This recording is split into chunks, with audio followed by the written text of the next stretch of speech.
이제 오늘 하나님 말씀 우리 다 같이 보도록 하겠습니다. 먼저 오늘 말씀 1절과 2절을 다 같이 한번 볼까요? 1절과 2절입니다. 같이 한 목소리로 우리 집에서도 성경책을 딱 펼쳐 놓으시고 같이 한 목소리로 하나님 말씀 같이 보도록 하겠습니다. 1절과 2절입니다. 같이 봅니다. 야곱이 길을 가는데 하나님의 사자들이 그를 만난지라. 야곱이 그들을 볼 때에 이르기를 이는 하나님의 군대라 하고 그 땅 이름을 마하나임이라 하였더라. 아멘. 외삼촌 라반의 집에서 20년 동안 노예 생활 아닌 노예 생활을 했던 야곱이 그 외삼촌 라반과 평화 조약 이후에 이 자신의 고향인 가나안 땅으로 향하게 됩니다. 그리고 그 귀향길에서 그는 오늘 말씀해 보니까 하나님의 사자들을 만나게 돼요. 하나님의 사자들. 그리고 야곱은 이 하나님의 사자들을 만난 곳을 하나님의 군대라는 뜻을 가진 마하나임이라고 부르게 됩니다. 그런데 이 마하나임이라는 뜻을 정확하게 보면은 이것은 단순히 어떤 하나의 군대, 그러니까 어느 한때의 군대를 말하는 것이 아니라 두 개의 큰 그룹의 군대를 말합니다. 우리가 유대인도 아니고 창세기의 언어인 이 히브리어가 우리가 익숙하지 않기 때문에 이 마하나임이라는 단어의 뜻을 우리가 참 이해하기가 어려운데요. 이 마하나임이라는 이 뜻은 쉽게 말해서 숫자 2의 개념을 가지고 있어요. 숫자 2. 그러니까 이 여호와의 사자들, 하나님의 사자들이 군대를 이루고 있는데 이게 어느 한 그룹의 군대가 아니라 두 개의 그룹의 군대로 이루어져 있었다는 거죠. 그리고 이 두 개의 그룹은 각각 있는 것처럼 보였지만 실상은 하나로 연결되어 있는 큰 그룹, 그게 바로 마하나임입니다. 또한 이 마하나임이라는 이 단어 속에 감춰진 또 다른 의미가 있는데 그게 뭐냐면 은혜예요. 은혜. 그러니까 우리가 지금 시간 관계상 왜 마하나임이라는 이 단어 속에 은혜라는 뜻이 숨겨져 있는가를 우리가 다 볼 수는 없지만 이 마하나임이라는 히브리어 단어 속에 은혜라는 이 단어가 숨겨져 있다는 것입니다. 그렇다면 우리가 이 모든 것들을 다 종합해서 볼 때 결국 마하나임을 통해서 하나님이 야곱에게 주시는 어떤 특별한 교훈이 있다는 것입니다. 여러분 창세기 28장에 보면 오늘 말씀을 기준으로 해서 20년 전에 외삼촌 라반의 집으로 도망갔던 야곱이 베델의 환상의 사건을 본 그 일들이 이렇게 쭉 설명되어서 나와요. 그래서 우리가 28장을 한번 좀 봐야 됩니다. 성경을 조금 앞으로 넘어가서 우리 28장 12절 한번 보겠습니다. 28장 12절. 자, 28장 12절의 말씀을 한번 다 같이 보겠습니다. 자, 성경책을 앞으로 이렇게 좀 펼쳐주세요. 자, 12절 말씀입니다. 우리 같이 한번 보겠습니다. 꿈에 본즉 사닥다리가 땅 위에 서 있는데 그 꼭대기가 하늘에 닿았고 또 본즉 하나님의 사자들이 그 위에서 오르락 내리락 하고. 아멘. 자, 여기서 보면은 오늘 말씀에 나온 그 하나님의 사자들, 여호와의 사자들이 등장을 해요. 이 여호와의 사자들은 뭘 말하느냐? 바로 오늘 말씀에 나온 여호와의 군대, 하나님의 군대, 마하나임이죠. 그러니까 야곱은 20년 전에도 여호와의 사자들, 즉 여호와의 군대를 본 적이 있었다는 겁니다. 그리고 이어서 우리 창세기 28장 15절 한번 보겠습니다. 28장 15절입니다. 같이 한번 보겠습니다. 같이 봅니다. 시작. 내가 너와 함께 있어 네가 어디로 가든지 너를 지키며 너를 이끌어 이 땅으로 돌아오게 할지라. 내가 내게 허락한 것을 다 이루기까지 너를 떠나지 아니하리라 하신지라. 아멘. 즉 하나님은 도망가는 야곱에게 항상 야곱과 함께 하시고 야곱을 지켜주시고 야곱을 반드시 고향 땅으로 돌아오게 하시겠다라고 약속해 주셨어요. 그게 20년 전에 창세기 28장에 나와 있는 내용이라는 거죠. 그리고 20년이 지난 지금 다시 하나님은 야곱에게 똑같은 여호와의 군대를 보내셨고 만나게 해주셨다는 것입니다. 그러니까 결국 마하나임이라는 이 뜻은 하나님께서 야곱과 야곱의 가족들을 한 번도 떠난 적도 없고 항상 지켜주셨다는 것을 보여주는 증거가 뭐냐? 그게 바로 마하나임이라는 것입니다. 그리고 이 마하나임이라는 뜻이 아까도 말씀드렸듯이 어떤 한 그룹의 군대가 아니라 두 그룹의 군대라고 했는데, 이 말은 바로 하나님의 군대가, 그러니까 하나님의 한 그룹의 군대가 하나님의 군대인데, 이 하나님의 군대가 야곱이라는 또 다른 하나님의 군대와 늘 함께하고 있었다는 것입니다. 결국 하나님은 갑자기 20년 만에 나타나신 것이 아니라 항상 야곱과 함께 하셨고 그의 20년 노예 생활 중에도 함께하고 계셨다는 거예요. 그게 바로 마하나임이라는 단어가 가진 뜻이라는 거죠. 그리고 이게 하나님의 은혜라는 것입니다. 그러므로 하나님은 바로 우리에게 그런 분이에요. 하나님은 우리에게 지금 이 마하나임의 은혜를 주시는 분이라고요. 우리는 우리의 인생을 살아가면서 항상 나 혼자 있다고 생각할 때가 있어요. 나 혼자 있다. 하나님은 나와 상관없는 분이고 하나님은 나를 떠났다, 이렇게 생각할 때가 있습니다. 왜냐하면은 지금 내 삶이 너무 힘드니까요. 지금 내 삶이 너무 고통스러우니까요. 하지만 하나님은 우리와 늘 함께 계시는 분이라는 것입니다. 결국 마하나임이란 단순히 하나님의 군대, 그리고 그 군대 대신 하나님이 나를 지켜주신다는 그런 의미를 좀 넘어서서 하나님은 지금 나와 함께 계신다는 거예요. 그러니까 그 하나님의 군대가 또 다른 하나님의 군대인 나 자신과 늘 함께 하고 있다는 거죠. 늘 결합되어 있고 연결되어 있고 하나가 되어 있다는 뜻이 뭐냐면은 마하나임이에요. 지금 하나님은 저와 여러분과 지금 함께 하고 계신 줄 믿습니다. 우리가 아무리 힘들고 아무리 어려운 시기를 살아가고 있다 할지라도, 지금 내가 사망의 음침한 골짜기를 걸어가고 있다 할지라도 하나님은 지금 우리와 함께하고 계시고 우리를 지켜주고 계신다고요. 여러분 한번 생각해 보세요. 하나님이 만약에 하나님이 우리와 함께하지 않으신다면 우리는 지금 어떻게 되었을까요? 물론 우리는 시들어버린 꽃과 같은 상황일 수 있어요. 며칠 전에 가수 양준일 씨가 방송에서 이런 말을 하더라고요. 시들어버린 꽃과 같은 자기에게 자꾸 살아나라고 팬들이 물을 주고 있다고. 맞습니다. 하나님도 역시 시들어버린 꽃과 같은 우리에게 자꾸 살아나라고 지금 물을 주고 계신다고요. 떠나지 않고 늘 물을 주고 계신다고요. 우리와 함께 하시면서 우리에게 물을 주시고 우리에게 빛을 주시고 우리에게 생명을 주고 계신다고요. 그러므로 지금의 상황이 너무 암울하고 어려워도 우리는 낙심하지 말아야 돼요. 낙심하지 말고 끝까지 하나님만 붙들고 살면 된다고요. 그런데 문제는 지금 우리의 신앙과 믿음이 너무 야곱과 같다는 것입니다. 여러분 오늘 말씀을 자세히 보면 야곱은 이 여호와의 군대를 마치 이게 스쳐 지나가는 것처럼 보고 있어요. 스쳐 지나가는 것처럼. 사실 야곱은 지금 위기적 상황 속에 놓여 있었거든요. 그래서 정상적인 사람이라면 지금 자신의 눈앞에 보이는 그 여호와의 군대를 붙들어야 맞아요. 막 그 여호와의 군대를 붙들고 매달리고 막 그렇게 해야 되는데 그냥 스쳐 지나가요. 쓱 하고 스쳐 지나간다고요. 그런데 사실 우리의 신앙도 마찬가지예요. 하나님을 붙들어야 하는데 그 하나님을 붙들지 못해요. 하나님께 매달려야 되는데 매달리지 않아요. 말씀이 보이고 기도가 보이고 사역이 보이고 섬김이 보이고 사랑이 보이고 용서가 보이는데도 그냥 모른 척하고 쓱 하고 지나갈 때가 있다고요.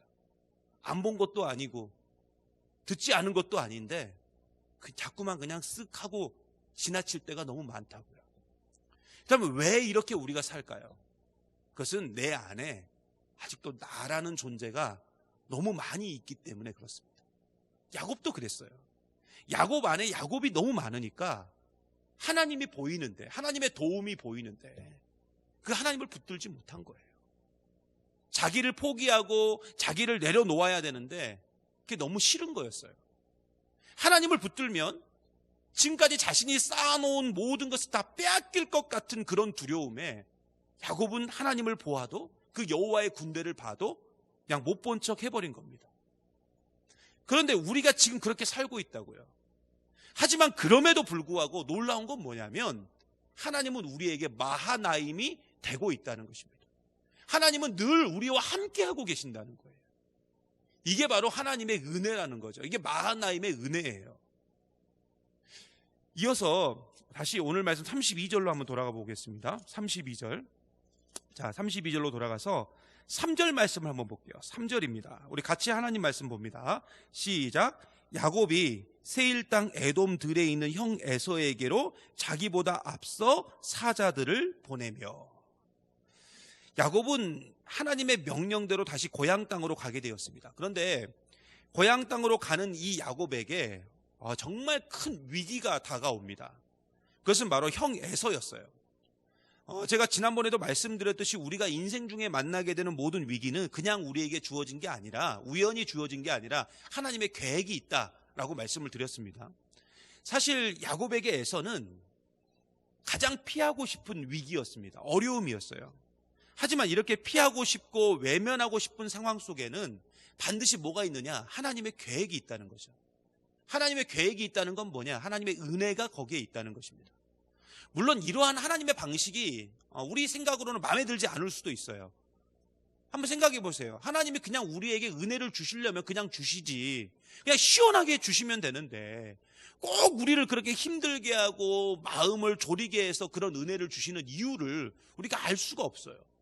하지만 여기에는 반드시 중요한 게 있다는 거죠. 그게 뭐냐면 하나님의 은혜가 있다는 거예요. 위기는 위기지만 그 위기 속에, 그 어려움 속에, 그 힘듦과 고통 속에 하나님의 은혜가 있다는 것입니다. 여러분, 우리가 너무나도 좋아하는 성경 구절이 있습니다. 그게 시편 23편입니다. 시편 23편을 우리가 좋아하는 이유는 뭐냐면 일단 이런 구절이 처음부터 나오죠. 여호와는 나의 목자다. 너무 좋아요. 하나님이 나의 목자래요. 너무 좋잖아요. 근데 그 목자 되신 하나님이 우리를 어떻게 하시느냐? 우리를 인도해 주시는데 바로 푸른 초장, 쉴만한 물가로 우리를 인도해 주신다. 이렇게 시편 23편에서 증거하고 있어요. 그런데 이 시편 23편을 자세히 보면 이 푸른 초장, 그러니까 푸른 풀밭과 쉴만한 물가로 우리를 인도해 주시기 전에 우리가 꼭 건너야 될 곳이 있어요. 거기가 어디냐면 바로 사망의 음침한 골짜기예요. 그러니까 푸른 풀밭, 쉴만한 물가는 우리에게 뭘 의미하냐면 풍성함을 의미합니다. 풍성하신 하나님의 은혜를 의미하는데, 이런 은혜는 반드시 사망의 음침한 골짜기라는 과정도 있다는 거예요. 그러니까 단번에 우리가 푸른 풀밭, 쉴만한 물가로 가는 게 아니라 사망의 음침한 골짜기가 분명히 중간에 있다는 것입니다.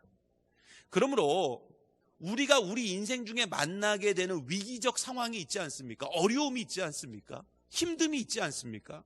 근데 이것은 단순한 위기가 아니라 하나님이 우리에게 은혜를 주시려는 하나의 과정이라는 거예요.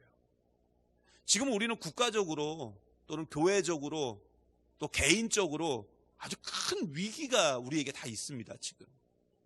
하지만 이 위기는 은혜라고 생각합니다. 어차피 만나야 될, 그리고 해결해야 될 에서와 같은 위기라면 이 위기는 반드시 우리가 해결하고 가야지만 해요. 그래서 야곱은 자신의 형 에서에게 이 위기를 해결하고자 사자를 보냅니다. 사자를. 하지만 야곱이 사용한 방법이 뭐냐면 지극히 인본주의적인 방법을 사용해요. 좀 하나님을 의지하고 하나님을 붙들면 좋은데 인본주의적인, 아주 세상적인 방법을 사용합니다. 쉽게 말해서 에서를 달래요. 자, 우리 4절과 5절 말씀만 보겠습니다.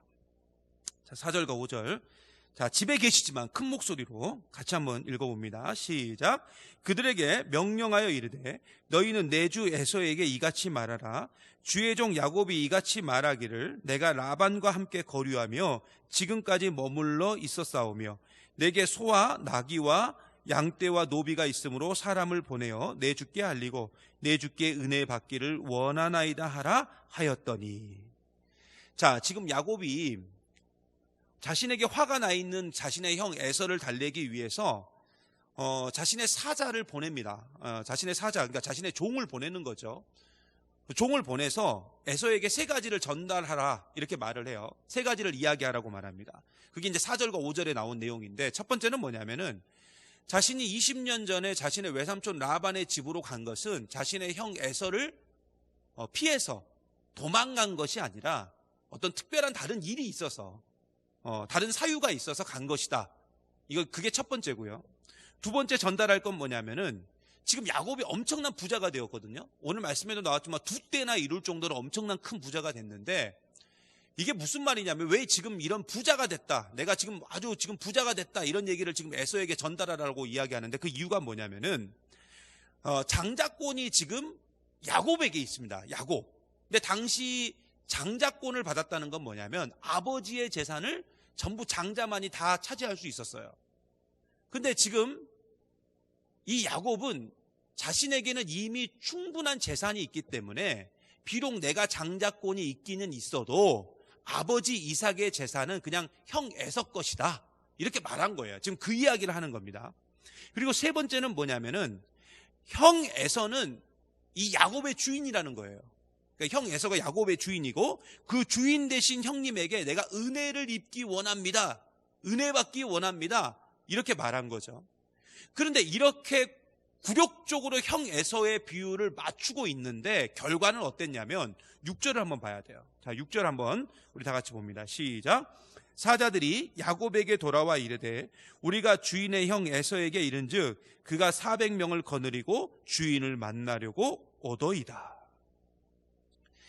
형의 심기를 건들지 않고 어떻게든 형 에서와의 문제를 해결하기 위해서 자신이 가진 모든 꾀를 다 동원해 봤는데 결국 어떤 일이 벌어졌냐면 형 에서가 400명을 이끌고 오고 있다는 거예요. 야곱에게로 400명을 이끌고, 이 400명의 군사를 이끌고 오고 있다는 거거든요.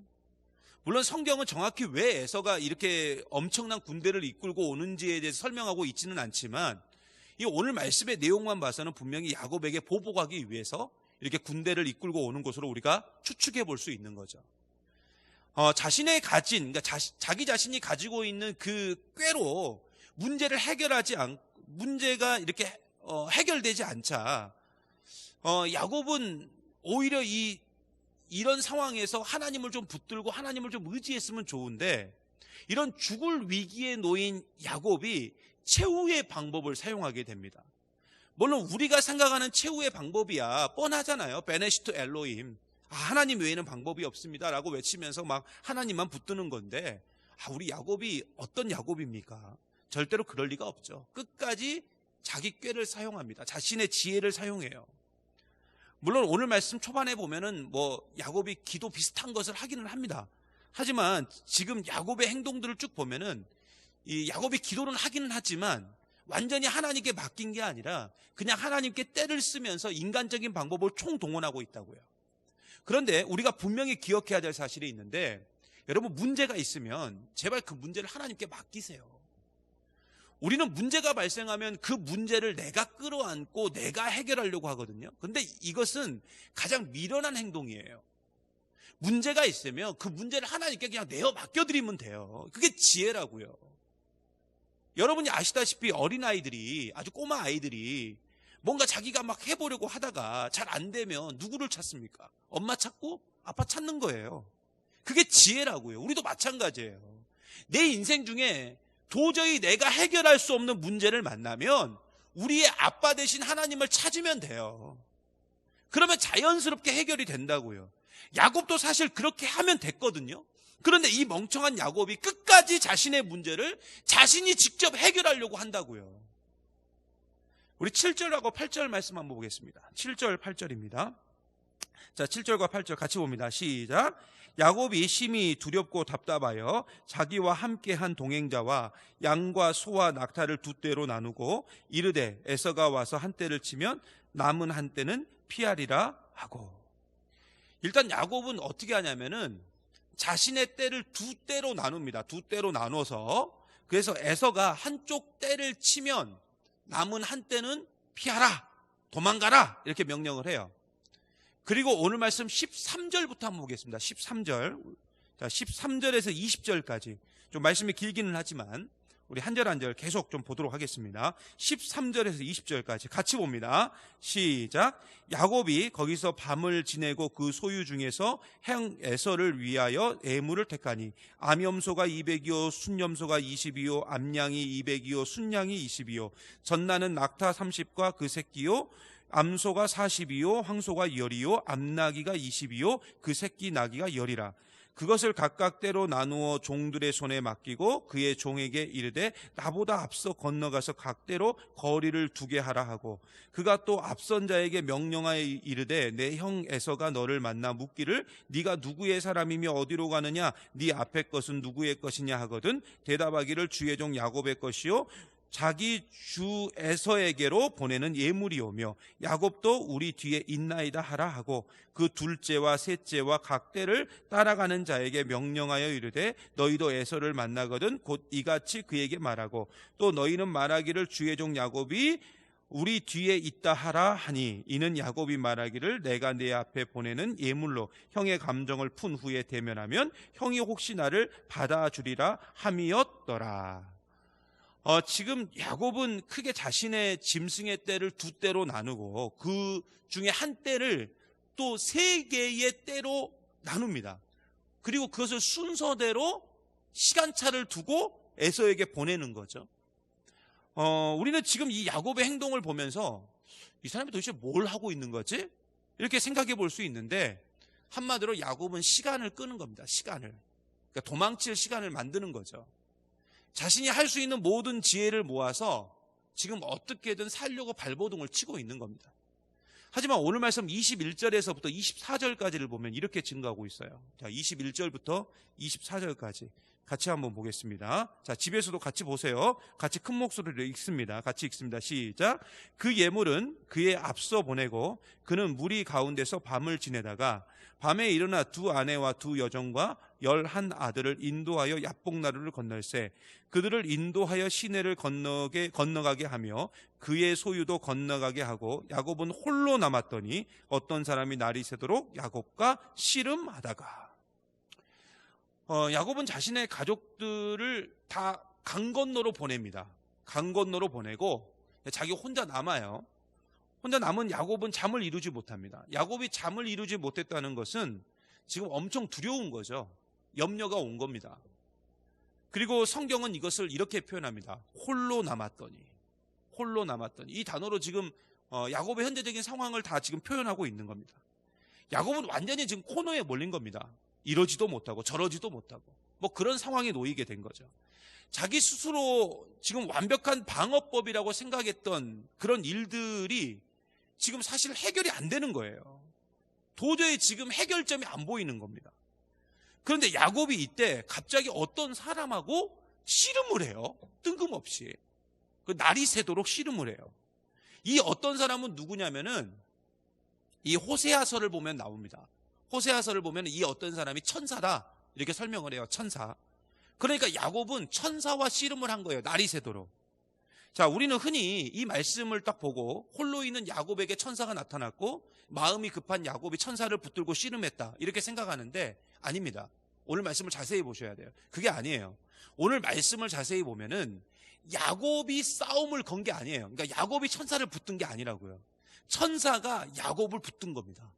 천사가 야곱에게 와서 싸움을 걸었다고요. 자기 마음대로 했다가 완전히 망하게 될 것 같은 야곱에게 천사가 직접 찾아온 겁니다. 더 정확하게 말하면 하나님이 야곱에게 찾아와서 싸움을 건 거예요. 그런데 놀라운 사실은 뭐냐면 이 야곱이 안 져요. 안 져요. 그리고 날을 셉니다. 날을 세면서 씨름을 해요. 그리고 결국 오늘 말씀 25절 한번 볼까요? 자, 25절입니다. 같이 봅니다. 시작.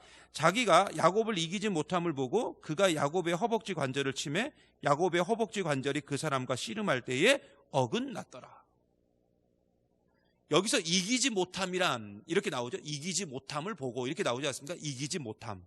이 이기지 못함이라는 것은 뭐냐면 단순히 이기고 지고의 문제가 아니라 그만큼 야곱의 고집이 강했다는 거예요. 끝까지 안 진 거예요. 끝까지. 그러니까 야곱은 끝까지 하나님보다 야곱 자신을 의지했다고요. 자신의 뜻, 자신의 의지가 먼저라고 생각했다고요. 자신이 원하는 대로 행동하면서 살겠다라고 지금 끝까지 하나님 앞에서 지금 씨름하고 있는 거라고요. 이걸 안 꺾어요. 하나님은 아니라고 하는데 그걸 바로 잡아주려고 오셨는데 야곱은 아니라는 거예요. 끝까지 자기 생각대로 가겠다는 거예요. 하지만 하나님은 야곱에게 더 이상 야곱 자신이 아니라 하나님만을 의지하기를 원했습니다. 그래서 어떻게 하셨느냐? 야곱의 허벅지 관절을 어긋나게 해요. 여러분, 남자에게 허벅지 관절은 뭘 의미하냐면은 남자의 생식기를 의미합니다. 남자의 생식기. 그러니까 남자의 생식기는 우리가 할례를 배울 때도 말씀드렸지만은 육체적 생명을 상징하죠. 그러므로 야곱의 허벅지 관절을 어긋나게 하셨다는 건 뭐냐면 하나님이 야곱의 육체적 생명을 거두어 가셨다는 거예요. 더 쉽게 말하면 야곱의 생명은 야곱의 지혜에 있는 것이 아니라 하나님께 달려 있다는 것을 하나님이 직접 허벅지 관절을 치시면서 보여주신 거라고요. 결국 야곱의 생명은 야곱 자신에게 달린 것이 아니라 하나님께 달려 있다는 것을 알려주셨고, 허벅지 관절이 어긋나 쩔뚝거리게 된 야곱은 그때서야 아는 거예요. 아, 내 생명은 하나님께 있구나. 나는 하나님이 아니면 안 되는구나. 그걸 그제서야 깨달은 거예요. 그래서 26절 한번 보셔야 돼요. 자, 26절 같이 보겠습니다. 시작. 그가 이르되 날이 세려하니 나로 가게 하라.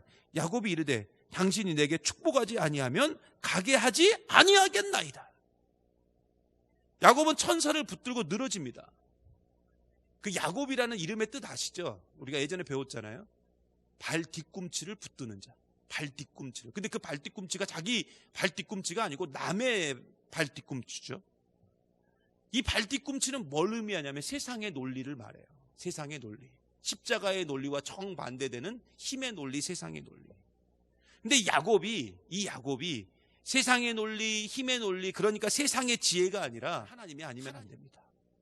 나는 하나님이 아니면 방법이 없는 인생입니다. 내가 죄인입니다. 나를 좀 살려주십시오. 제발 나를 좀 도와주십시오.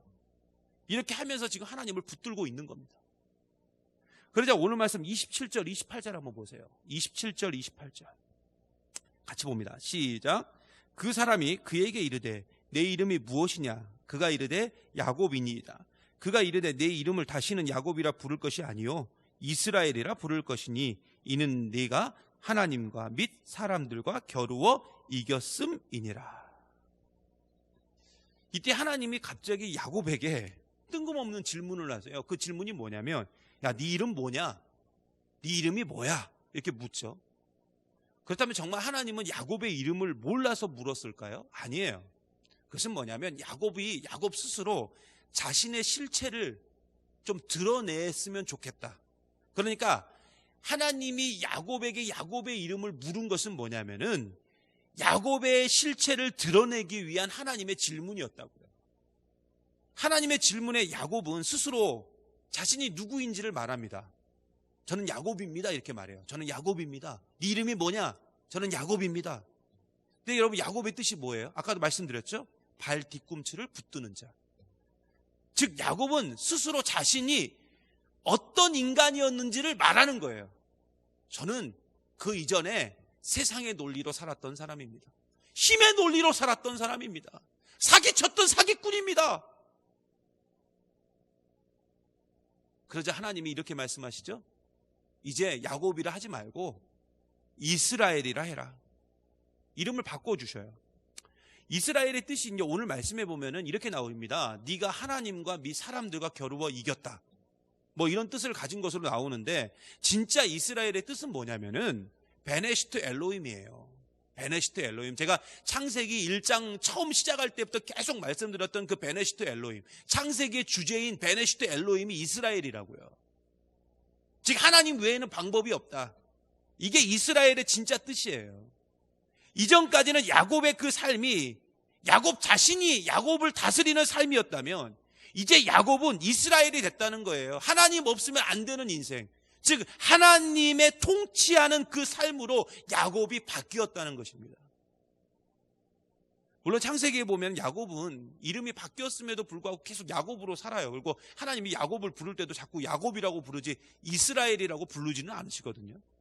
하지만 야곱의 인생이 마칠 무렵에 야곱은 드디어 이스라엘이 됩니다. 그리고 결국 그의 자손들로 인해서 이스라엘이란 나라가, 즉 하나님 나라가 세워지게 되죠. 이렇게 하나님의 은혜를 경험한 야곱은 그곳을 뭐라고 부르냐면 브니엘 이렇게 불러요. 브니엘. 브니엘, 즉 하나님의 얼굴을 직접 보고 만난 곳이라고 말합니다. 오늘 이 밤 지금 여러분이 예배하는 곳이 다 브니엘이 되었으면 좋겠어요. 그리고 마하나임의 은혜가 여러분에게 함께 하길 바랍니다. 또한 이스라엘의 복이 지금 여러분에게 임하기를 바랍니다. 우리의 삶의 문제는 항상 있어요.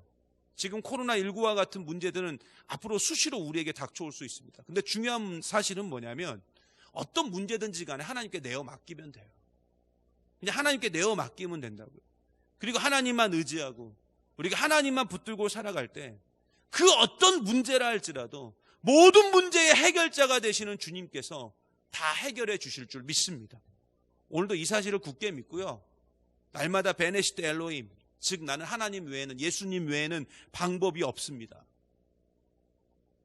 이걸 꼭 믿고 제발 주님만 의지하고 주님만 붙드시면서 그렇게 살아가서 우리에게 주어진 모든 환경들을 좀 하나님의 나라로 바꾸어가는 저 여러분 되시기를 간절히 소망합니다.